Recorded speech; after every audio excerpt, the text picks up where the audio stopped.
السلام علیکم ناظرین، افطار ٹرانسمیشن لے کر ہم حاضر ہیں۔ میں ہوں نورین شیخ، میں ہوں طالب محسن۔ آج 29واں روزہ ہے، چانس ہے کہ روزہ ہو جائے کل اور چانس ہے کہ کل عید ہو جائے، اس لیے ہم دونوں حوالوں سے بات کریں گے، 29ویں روزے کے حوالے سے، چاند رات کے حوالے سے اور صبح عید کے حوالے سے۔ جی طالب صاحب۔ دیکھیں جی، میں تو ہمیشہ ہر سال جب رمضان آتا ہے اور رمضان ختم ہونے پہ آتا ہے تو مجھے جو سب سے زیادہ چیز تکلیف دیتی ہے وہ یہ کہ رمضان میں جو عبادت کی، روزے رکھے، مشقت اٹھائی، خدا کو راضی کرنے کی کوشش کی، تو شاپنگ کرنے میں اور رونق پیدا کرنے میں اور تفریح کے پہلو کو اتنا غالب کر لیا جاتا ہے، اور خاص طور پر چاند رات کے حوالے سے کہ ساری رات ہلڑ بازی ہو رہی ہے اور سب کچھ بھول جاتے ہیں، لگتا ہے کہ روزے آئے ہی نہیں تھے اور اب ایک میلے کا سا سما ہے، اور لڑکیاں اور لڑکے اور مطلب ہے کہ ہلڑ بازی اور شور، کھلی چھوٹ دے دیتے ہیں کہ بچے انجوائے کریں، ہلڑ بازی، شور شرابہ ایک الگ، اور بدتمیزیاں، گانے اونچے اونچے لگے چھیڑ چھاڑ اور گانے اور ہر طرح کی فوش حرکتیں اور فوش گانے جو ہیں، اب تو لگتا ہے کہ یہ جیسے فرض ہو گیا اس رات کے لیے۔ جی ہاں، تو یہ بہت ہی ناگوار بات ہے۔ رمضان کا مہینہ عبادت کا مہینہ ہے، اور اب دیکھیں عید کی نماز پر اگر ہم بات کریں تو عید کو خود ایک عبادت سے شروع کیا گیا ہے۔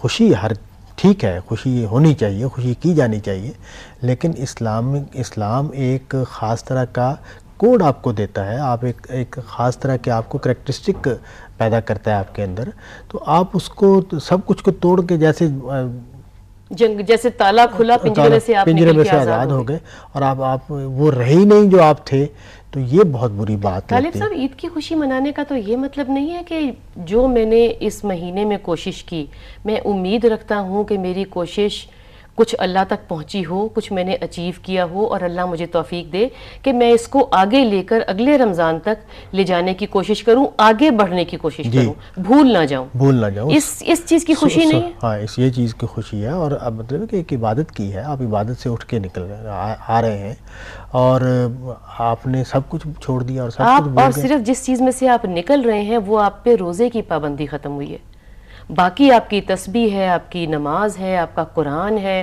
آپ کا کوئی ہیلپ فل ہونا ہے، آپ کا اخلاق ہے، وہ وہیں ویسے ہی برقرار ہے۔ جی بالکل، آپ نے ویسے ہی کمپوزڈ رہنا ہے، اور آپ عبادت کی حالت میں رہو۔ یہ مہینہ عبادت کا مہینہ ہے، اس کو نظر انداز کر کے آپ کس رخ پر چل پڑے ہو، معلوم ہوتا ہے کہ کچھ بھی نہیں رہا باقی، اور ہر چیز تباہ اور برباد جیسے داخل ہوئے تھے ویسے ہی بالکل کوئی قطرہ پانی کا لگے بغیر سوکھے واپس آ گئے، یہی تصویر بنتی ہے۔ اور جو کمائی کی ہے وہ ایک ہی رات میں لٹا دینی ہے، ضائع کر دینی ہے، اور اس کا کچھ بھی آگے لے کے نہیں جانا۔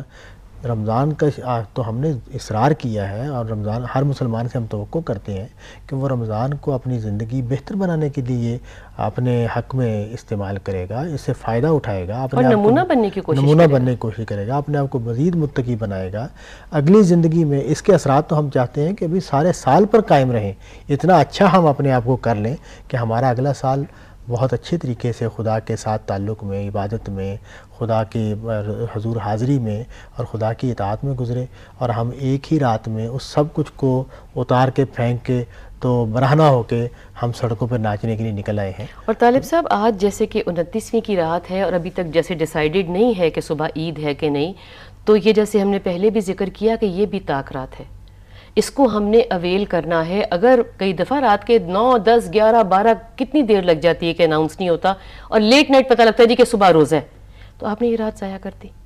ایک طاق رات جو آپ کے پاس تھی، اگر نصیبوں میں اگلے سال ہوا تو ملے گا، یہ آپ نے ویسے بھی ضائع کر دی۔ ضائع تو ویسے بھی نہیں کرنی، 29ویں ہے یا 30ویں ہے، مگر یہ آپ جو طاق راتوں کی اتنی سگنیفیکنس بتائی گئی ہے، یہ ان طاق راتوں کا حصہ ہے نا، ایک طاق رات، یہ آپ نے ویسے ضائع کر دی انتظار میں۔ تو یہ مطلب یہ کہ یہ بھی کانشیس رہنا چاہیے کہ بھئی یہ ایک طاق رات ہے، اور اس میں ہمیں خدا کو راضی کرنا ہے، خدا کی عبادت کرنی ہے، اور اس کو ہلڑ بازی اور شور شرابے کے حوالے نہیں کرنا۔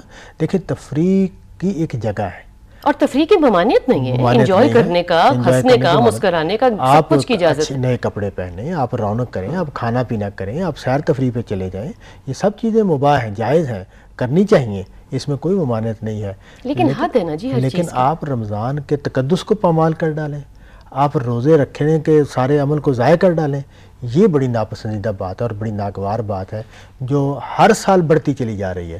اور مطلب ہمارے بچپن میں یہ صورتحال نہیں تھی، لیکن اب میں یہ دیکھتا ہوں اور میں تو اپنے گھر والوں سے کہتا ہوں نہیں واپس آئیں گے، کہیں پارکنگ نہیں ملتی، کہیں رستہ نہیں ملتا، اور صرف بےہودگی ہے سڑکوں پہ اور کچھ نہیں، شور شرابہ ہے اور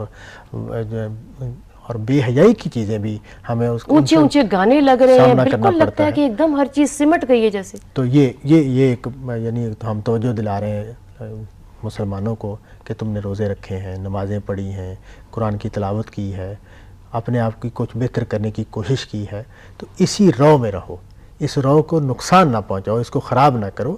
عید منانی ہے، عید خوشی کا دن ہے. نبی صلی اللہ علیہ وسلم نے فرمایا کہ مومن کے لیے 2 خوشیاں ہیں، ایک یہ کہ اس کو عید ملتی ہے، افطار کا موقع آیا ہے، اس نے رمضان کے روزے گزار لیے ہیں، عید کا موقع اس کو اور عید ہے ہی روزے داروں کی، یا روزے داروں کی، تو روزے داروں کا پھر یہ کیریکٹر ہے افطاری کے بعد. جی، تو اب آپ اس کو سارے کو برباد نہ کریں، اس بات کو خراب نہ کریں. اس لیے کہ دیکھیں کہ اگر فرض کریں کہ آج 29 کو رمضان مکمل بھی ہو جاتا ہے، تو آج بھی آپ پہ عشاء کی نماز تو ایسا نہیں ہے کہ آپ کی زندگی میں سے نکل گئی ہے، سب کچھ چھوٹ جاتا ہے. اور ایسا تو نہیں ہے کہ اگر فجر کی نماز گئی، عشاء کی نماز گئی، جو اور آپ کو ایک عادت ڈل گئی ہے سحری پہ اٹھنے کی کہ آپ کوئی تہجد کے بھی 2 نفل پڑھ لیتے ہیں، کوئی قرآن پاک آپ پڑھ لیتے ہیں، تو آج سے آپ اس کے لیے فارغ ہیں آج. اور پھر جب یہ ہے کہ دماغ کو ایک سائیکل کی عادت پڑ جاتی ہے، آج بھی آپ کی 4 بجے آنکھ کھلے گی، پھر کیا کریں گے؟ نہیں کھلے گی نا آنکھ، بیکاز آج تو آپ سڑکوں کے اوپر ہلڑ گلڑ کر رہے ہوں. صحیح بات. اور پھر جب آپ فجر بھی نہیں پڑھیں گے، اور پھر گھر آ کے کیا ہوگا؟ عید کیسے منائی جائے گی؟ عید نماز پڑھ کے نہیں منائی جائے گی، پھر آپ تھک کے آئیں گے اور آپ سوئیں گے پورا دن، اور جو ملنے ملانے کا دن تھا، جو خوشی منانے کا دن تھا، وہ بھی سب غارت ہو گیا، وہ آپ نے سب غارت کر دیا. تو یہ جو چاند رات کا ہلڑ بازی ہے، اور یہ مطلب یہ کہ یہ مناسبت نہیں رکھتی. ہم یہ چاہتے ہیں کہ بھئی رمضان کے تقدس کو محسوس کرتے ہوئے آپ ضرور شاپنگ کرنے جائیں، لیکن اس کے لیے مناسب طریقے کو اختیار کریں. لیکن دیکھیں نا، اب جیسے ہم کہتے ہیں کہ شادی کا ماحول ہے گھر میں، تو ہم گھر میں جب اس کے حوالے سے تیار ہوتے ہیں، اس کے حوالے سے ویسے کھانے بنے ہوئے ہیں، ویسی ڈیکوریشن ہوئی ہوئی ہے، تو جب باہر سے آپ کی گاڑی گزرتی ہے تو آپ کہتے ہیں ہاں جی کہ اس گھر میں شادی ہے. ٹینٹ تقریباً ایک ہی قسم کے لگتے ہیں، اور باہر کئی دفعہ گاڑیوں کی پارکنگ دیکھ کے آپ جب ٹینٹ کی طرف دیکھتے ہیں تو آپ کو سمجھ میں آتی ہے نہیں، اس گھر میں فوتگی ہوئی ہوئی ہے. ایک سگنیفیکنس ہے نا. 29ویں رمضان کو کوئی غیر ممالک سے لوگ اگر آپ کے ملک میں داخل ہوتے ہیں، ان کو یہ سمجھ آتی ہے کہ یہ رمضان کے بعد یہ عبادت کرنے والے لوگ ہیں، اور عبادت کی ایک بڑی عبادت سے گزر کر اس جگہ پر پہنچے، اور اب ان کی یہ نہیں نظر آئے گا. معلوم ہوگا کہ یہ کوئی میلے کا ماحول ہے اور یہ کوئی دنیا داری کی. اور رمضان کی شاموں کو بھی یہ یہی کر رہے ہوں گے، ان پر کوئی کسی چیز کی ممانعت نہیں ہوگی، یہی کپڑے پہن رہے ہوں گے، یہی گانے لگا رہے ہوں گے، یہی کھا پی رہے ہوں گے. بالکل ٹھیک بات ہے. تو مطلب کسی نہ اپنے لیے ہم نے کچھ کمایا، اور نہ ہم نمونہ بن کے اس مہینے میں سے نکلے.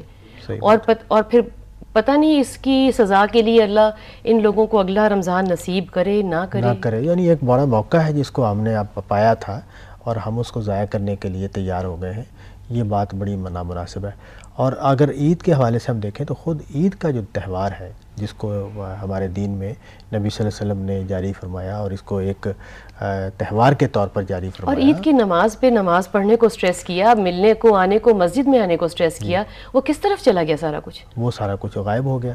تو اس کو بھی دیکھیں نا، دیکھیں خوشی کا دن ہے، ہم نے روزے رکھے، اب روزے کا مہینہ ختم ہونے والا ہے، ہم عید کرنے جائیں گے. نبی صلی اللہ علیہ وسلم نے کیا طریقہ اختیار کیا کہ اب خدا کے حضور حاضری سے عید کی شروع کریں گے. ہم نئے کپڑے پہنتے ہیں. پیغمبر صلی اللہ علیہ وسلم نے بھی بچوں کو نئے کپڑے پہنانے کی بات کی، اور عیدگاہ میں لے کے گئے. عورتوں کو بھی کہا کہ عیدگاہ میں آئیں، اور وہاں سے پھر آپ واپس، یعنی کہ نئے کپڑوں میں سب سے پہلے آپ نے اللہ کے سامنے حاضری دی، آپ نے عید کی نماز پڑھی. اس کے بعد پھر آپ کے معمول کی جو آپ کھانے پینے کی تفریح کی مختلف جو بھی کرنا چاہتے ہیں کریں. اچھا، عید کے دن نمازیں آپ دیکھیں کہ نمازیں بھول جاتے ہیں لوگ. عید آ گئی، رمضان گیا، نمازیں گئیں، قرآن گیا، ہر چیز غائب ہو گئی. عید کے سلے ہوئے کپڑے الماریوں میں ٹنگے رہ جاتے ہیں. ساری رات جو ہلڑ بازی کی اور سارا دن آپ سوئے رہے، کپڑے آپ نے کس وقت بدلنے؟ آپ سوئیاں بنا کے جو معمول کی کھیر بناتے ہیں، سوئیاں بناتے ہیں، وہ پڑی رہتی ہے، کوئی کھانے والا نہیں ہے ان کو. جو بڑے ہیں گھر کے، انہوں نے تو رسماً ایک چیز کرنی ہے.